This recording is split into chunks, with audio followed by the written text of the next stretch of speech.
In the blazing heat of 1990s Miami, where the palm trees sway over luxury cars and sculpted bodies walk the beaches, a sinister force was quietly building its strength, not in the shadows, but in the gym.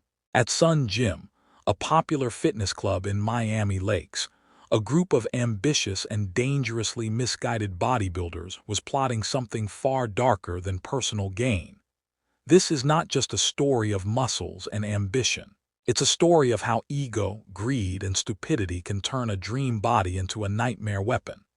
The Sun Gym gang's leader was Daniel Lugo, a charming, persuasive, and criminally ambitious personal trainer. Lugo had a past. He'd already served time for a fraud scheme involving an investment scam. But prison didn't rehabilitate him. Instead, it gave him time to plan his next move. After his release, Lugo got a job at Sun Gym, working under the ownership of John Meese. He was smooth-talking, good with clients, and quickly climbed into a managerial position. But Lugo wasn't interested in fitness alone. He wanted money, fast, flashy, and by any means necessary. Enter Adrian Dorbel, a younger, steroid-using bodybuilder who had energy, loyalty, and violent tendencies. Lugo knew Dorbel wasn't the brightest, but he didn't need brains. He needed muscle. He also recruited Mario Sanchez, a former convict and later, a born-again Christian bodybuilder named Jorge Delgado. The group would be known as the Sun Gym Gang, and soon they'd commit one of the most bizarre and brutal crimes in Florida history. Their target, Marc Schiller, a wealthy Colombian-American businessman who had real estate, multiple businesses, and, most importantly to them, millions in the bank. Lugo had briefly worked with Schiller in the past and saw him as the perfect victim, rich, isolated, and arrogant. He believed Schiller wouldn't go to the police, even if they robbed him.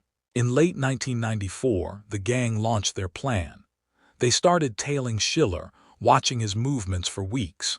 They rented a warehouse for what they called training, but it was more like a torture chamber. They disguised themselves using ninja outfits, black clothes, and even Halloween masks. After multiple failed attempts to abduct Schiller, including one where they mistook the wrong person in his car, they finally got him on November 14, 1994. In broad daylight, they kidnapped him, threw him into a van, and took him to the warehouse. What followed was a horrifying 30-day captivity. Schiller was blindfolded, beaten, electrocuted, and starved. Lugo forced him to sign over power of attorney, bank accounts, and even the deed to his home. They recorded his voice on cassette to mimic phone calls to family and coworkers. They faked everything, but it wasn't enough to rob him. Lugo believed they could never leave Schiller alive. So after stealing nearly $2 million in assets, the gang decided to kill him. They gave Schiller a bottle of alcohol mixed with horse tranquilizers, crashed his car into a post with him inside, and then lit it on fire, expecting it to look like an accident. But miraculously, he survived. Burned, bruised, drugged, and broken, Marc Schiller managed to crawl away and survive. But his nightmare was just beginning. He knew who had done this. And even worse, he knew they were still out there, living large off his money. Yet when he tried to tell the police what happened, they didn't believe him. His story sounded too bizarre to be real. 4 bodybuilders kidnapping a businessman for a month, torturing him, stealing everything, and trying to kill him. It sounded like a bad movie plot, but it was real. And the gang wasn't finished yet. After Marc Schiller's miraculous survival, most criminals would have fled, gone into hiding, or at least laid low. But the Sun Gym Gang, they didn't stop. In fact, they got bolder. Their greed wasn't satisfied with $2 million. They wanted more. And this time, they were determined to leave no witnesses. With Schiller presumed dead, Daniel Lugo and his crew celebrated their success. They moved into Schiller's mansion, drove his luxury cars, used his money to fund lavish lifestyles, and even sent fake holiday cards to his family. But that high didn't last long. In early 1995, Lugo found a new target, a wealthy Hungarian couple, Frank Griga, who had made millions in the phone sex industry, and his girlfriend Christina Furton, a former exotic dancer. Griga was flashy, confident, and loaded. Lugo thought robbing him would be even easier than Schiller. But there was a major difference. Griga was not as isolated, and this time, Lugo had already gained a reputation that made people suspicious. Still, Lugo had a plan. He pretended to be a wealthy investor and got a meeting with Griga through Jorge Delgado, who had previously met Furton. They arranged a dinner to pitch a business idea and lure them in. On May 25, 1995, Lugo, Dorbel, and Delgado invited Griga and Furton to Dorbel's apartment in Miami Lakes. The pretense was simple: talk business, make them comfortable, and then strike. But things went wrong fast. Frank Griga wasn't as gullible as they thought. During the conversation, he started asking questions. Tensions rose, and then Dorbel snapped. In a sudden explosion of violence, Dorbel attacked Griga and attempted to knock him out. But the blows were too hard. He killed Griga right there in the apartment. In panic, they turned on Furton, injecting her with a lethal mixture of horse tranquilizers. She fought back, but eventually she too went unconscious. The gang had just committed a double homicide and hadn't even gotten the money. Now they were left with two bodies, no plan, and a blood-soaked apartment. They moved into cleanup mode. Lugo rented a U-Haul van, bought chainsaws, axes, and industrial tools from Home Depot. They transported the bodies to a warehouse and attempted to dismember them. Their goal: destroy the evidence. But these weren't professional killers. They used tools incorrectly, left behind a horrifying mess, and even dropped biological material in their vehicles. They placed the dismembered remains in drums and dumped them in different locations around Miami. In their minds, the crime was clean. The victims had no family in the country, no business connections too close, and no obvious ties to them, or so they thought. But things were unraveling quickly. When Griga didn't return home, his friends became concerned. Within days, police were notified. And this time, unlike Schiller's case, authorities took it seriously. Detectives began tracing their last known whereabouts. They spoke to Griga's inner circle and quickly found Delgado's name. From there, it snowballed. Delgado had a loose tongue and a guilty conscience. When police brought him in for questioning, he cracked fast. Delgado revealed everything: the Sun Gym gang's elaborate scams, the torture and attempted murder of Schiller, and now, the double homicide of Griga and Furton. He even led police to the warehouse and the remains. Authorities were stunned by the insanity and brutality of it all. Bodybuilders with little education, obsessed with steroids and fast money, had pulled off a Hollywood-style crime spree filled with kidnappings, murder, identity theft, and bank fraud. And the evidence? It was overwhelming: paper trails, bank transactions, surveillance footage, witnesses, and now a confession. Within weeks, Daniel Lugo, Adrian Dorbel, and others were arrested. Miami's glitzy, shallow fitness culture had birthed one of its darkest nightmares. But the case was far from over. What followed would be one of Florida's most bizarre and media-saturated trials. Lawyers, psychologists, crime scene investigators all tried to piece together how this absurd, gruesome story could be true. By mid-1995, the Sun Gym gang's criminal empire had completely collapsed. Their dream of fast money, luxury cars, and lavish homes now lay buried beneath a pile of forensic evidence, witness statements, and dismembered bodies. When the Miami-Dade police arrested Daniel Lugo, Adrian Dorbel, and Jorge Delgado, the case was already making headlines across Florida. But what investigators discovered in the coming weeks would turn this into a national obsession. The evidence was mountainous. Lugo had left a wide paper trail, from forged documents to fake identities.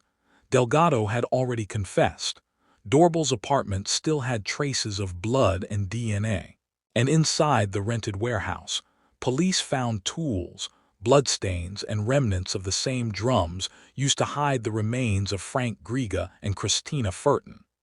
The bodies were badly decomposed, but dental records and surgical implants confirmed the victims' identities. The police also tracked the group's fraudulent bank accounts, forged wire transfers, and signed legal documents that proved Marc Schiller had been forced into handing over everything under duress. But the most disturbing evidence came from Schiller himself. Though the gang had tried to kill him and staged it as a fiery accident, Schiller had survived, burned, drugged, and barely breathing. After a slow and painful recovery, he returned with a mission: to testify against his would-be killers. In 1996, prosecutors prepared for one of the most sensational trials Florida had seen in decades. The media swarmed the courthouse. This wasn't just a crime, it was a bizarre spectacle. Steroid-pumped bodybuilders, torture chambers, stolen fortunes, victims who lived, victims who didn't, and criminals who genuinely thought they could get away with it all. In the courtroom, Daniel Lugo tried to maintain control. He denied the murders, blamed Delgado for exaggerating everything, and claimed the money was legally transferred. But his cool demeanor cracked when Marc Schiller took the stand. Schiller detailed every moment of his month-long captivity: the beatings, the forced signatures, the staged phone calls, the recordings, and finally the night he was nearly burned alive. The jury listened in silence, horrified. Next came forensic experts. They confirmed blood from Griga and Furton in Dorbel's apartment, credit card and ATM records showing purchases made with stolen identities, tools with biological material, matching the victim's surveillance footage of the gang buying cleaning equipment and barrels. Then came Adrian Dorbel's defense. His attorneys tried to paint him as a follower, a man manipulated by Lugo. But it was Dorbel's own actions that destroyed that argument. He had personally struck the fatal blows. He had administered the horse tranquilizers. And he had helped dispose of the bodies. The prosecution called him exactly what he had become: a remorseless killer. Jorge Delgado, who had cooperated with authorities in exchange for a lighter sentence, was also called to testify. He walked the court through the planning stages of the crimes, confirming every chilling detail. The defense tried to argue mental instability, steroid-induced rage, and even poor upbringing. But the jury saw through the excuses. On October 1998, after months of testimony, the jury returned their verdicts. Daniel Lugo, guilty on all counts: kidnapping, extortion, first-degree murder, and attempted murder. Adrian Dorbel, guilty on all counts, including 2 counts of homicide. Jorge Delgado pleaded guilty, sentenced to 15 years for cooperation. The court recommended the death penalty for both Lugo and Dorbel. When the judge read the sentence aloud, neither man showed emotion. No remorse, no apology, just a blank stare, as if they still didn't understand the gravity of what they'd done. They thought they were smart enough to get away with cold-blooded crimes. Instead, they ended up in death row cells, caged like the animals they had pretended to be during their rampage. But this wasn't just the end of their story. It was also the beginning of a cultural obsession. News outlets, documentaries, and later, even Hollywood would pick up this insane real-life crime saga. And soon, it would become something no one expected: entertainment. The courtroom doors had closed. The verdicts were in. And the Sun Gym Gang, once just a group of Miami bodybuilders chasing fast money, were now forever marked as killers. But this case didn't fade away with the sentencing. Instead, it exploded into something far more complex: a cultural phenomenon. In the years that followed the trial, America couldn't stop talking about the Sun Gym Gang. The media couldn't get enough of the story's strange contradictions. Bodybuilders who doubled as extortionists, murders planned between workouts, victims tortured with electrodes, handcuffs, and tranquilizers while the gang watched TV in the next room. It was shocking, absurd, almost cinematic. And in 2013, Hollywood made it exactly that. Michael Bay, the director behind blockbuster action films like Transformers and Bad Boys, released a movie based on the case called Pain and Gain. It starred Mark Wahlberg as Daniel Lugo, Dwayne "The Rock" Johnson as a fictionalized version of Dorbel, and Anthony Mackie as a character inspired by Delgado. The film was flashy, violent, and stylized, but also controversial. Critics praised its direction but questioned its tone. Was it glamorizing real-life killers, making a joke out of real victims? Marc Schiller, who had survived unspeakable torture, was especially upset. He claimed the movie trivialized what he went through. In the film, his character was played for laughs, but in reality, Schiller had suffered broken bones, chemical burns, and emotional trauma that haunted him for years. He later wrote a memoir titled Pain and Gain, the untold true story, where he told his side, unfiltered and raw. But while the movie stirred debate, it also reignited public interest in the real story. So where are they now? Locked Daniel Lugo remains on death row in Florida. He continues to file appeals, claiming ineffective counsel and unfair treatment. But the facts remain unchanged. Lugo orchestrated a series of brutal crimes driven by greed and arrogance. He awaits execution. Locked Adrian Dorbel is also on death row. His lawyers have attempted to appeal on the basis of mental impairment caused by years of steroid abuse, but none have succeeded. Dorbel, who once dreamed of fame and fortune, now lives in a 6x9 cell, his future permanently sealed. Chain's Jorge Delgado, the gang member who turned state witness, served 15 years. After release, he disappeared from the public eye. Some reports suggest he tried to start a quiet life away from Miami. House's Marc Schiller, against all odds, rebuilt his life. After surviving both physical and emotional trauma, he relocated, started a new business, and became an advocate for fraud awareness. But scars remain, both literal and emotional. Frank Griga and Christina Furton, the innocent couple who lost their lives, were buried in silence. Their families stayed mostly away from the media, unwilling to be part of the spectacle that followed. The Sun Gym Gang case left a permanent scar on Florida's justice history. It forced people to question how quickly dreams can twist into nightmares, when ambition is poisoned by ego, steroids, and criminal delusion. It also became a lesson in law enforcement failure. Remember, Marc Schiller had gone to the police first, and they didn't believe him. That mistake cost 2 innocent lives. To this day, the Sun Gym Gang stands as a chilling reminder of how reality can sometimes be stranger and darker than fiction.